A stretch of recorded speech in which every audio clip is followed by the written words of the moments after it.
it's developed over the last 17 years to be one of the greatest sporting stories ever told. Well, I can't wait to talk about the boys and just the and all of the excitement and things that you've been able to do. I mean, I guess a great way to maybe start this conversation is how did you first get involved with Bournemouth?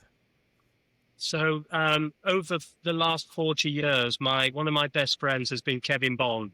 I'm born and bred in Manchester, just so that everybody knows that I'm not a born and bred Bournemouth boy. So I've known Kevin Bond, who was captain of Manchester City, who are my hometown side. And again, for the avoidance of doubt, I love Manchester City, but not quite as much as the Cherries. Kevin was captain of Manchester City. His father, John, was manager of Manchester City. And he became my best friend and remains my best friend today. He became manager of, I've traveled, watching him when he played for Southampton and then managing with Portsmouth with Harry Redknapp. And he became manager of AFC Bournemouth in 2006. And one day I get a phone call from Kevin saying, would you like to come to watch a match on Saturday? The chairman would like to meet you. And he lulled me into a sense of false security, because what I didn't know is the chairman wanted to see me because he wanted me to invest in the club. The club at that time had a debt to the Inland Revenue for over £1 million. And he was looking for 10 people to join a consortium, or one if they were crazy enough, to buy the club and settle the debts. So I thought, well, in for a penny, in for £100,000. It might be something I was interested in. And over the course of the next 6 months, I literally funded the club. The wages at the time were about 1.2 million a year. Now that's about half an hour for a footballer, all these years later. But that was the collective wages of the players and the staff. And I funded it from October to March 2007. All the other 9 people had disappeared because they had more sense than me. I was literally buying the club with my heart, not my head. And it was a train crash of a football club at the time. And especially as a financial advisor, I'm even embarrassed. I don't even give myself financial advice today. Literally, it was probably the worst mistake of my life. So that's how I got involved. And of course, it's developed over the last 17 years to be, in my humble opinion, one of the greatest sporting stories ever told. To take a football club from minus 17 points in Division 2 all the way to the Premier League in only 6 years, and then stay there for 5 and return, is unprecedented. So although it was a mistake, I had a lot of joy on the way with the people that I met who helped me develop the club into what it is now. And of course, as you're aware, we now have an American owner, Bill Foley, who took over a couple of years ago. And the club continues to go from strength to strength. But I'm so proud of the legacy I've left, having bought the club, developed the club, saved the club twice.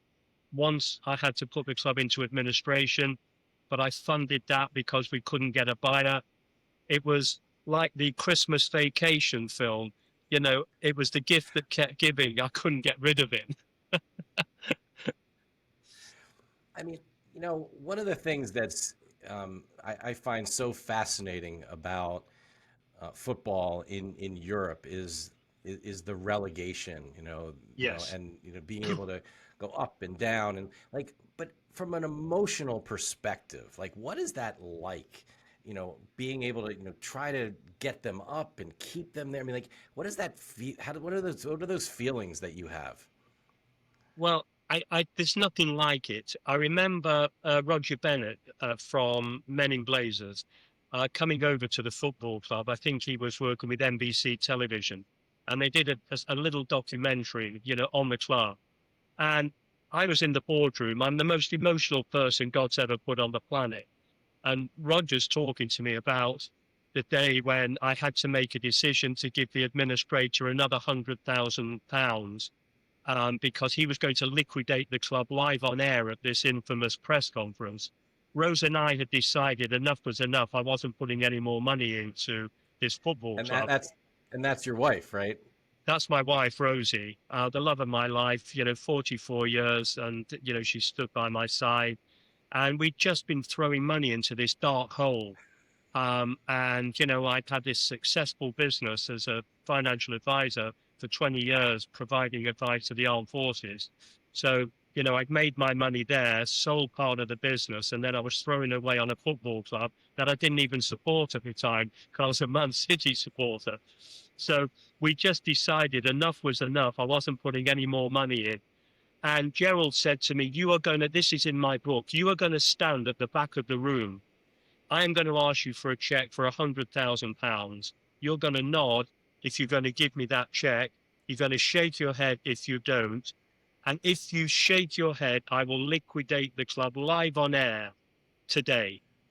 The club will not make the weekend. And I'll show you, a copy of the front cover of my book and Gerald Krasner's quote on that. Without Jeff Mostyn, the club would not have made the weekend.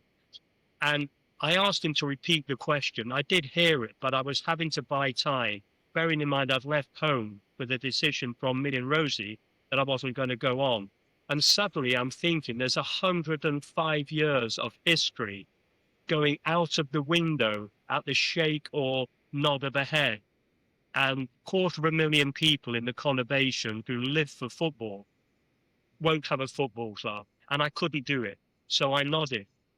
And that saved the club for the second time. And when I got home, my wife, bless her, said to me, sweetheart, you don't need to say anything. I know what you would have done. And that single nod saved the club and projected it into where we are today.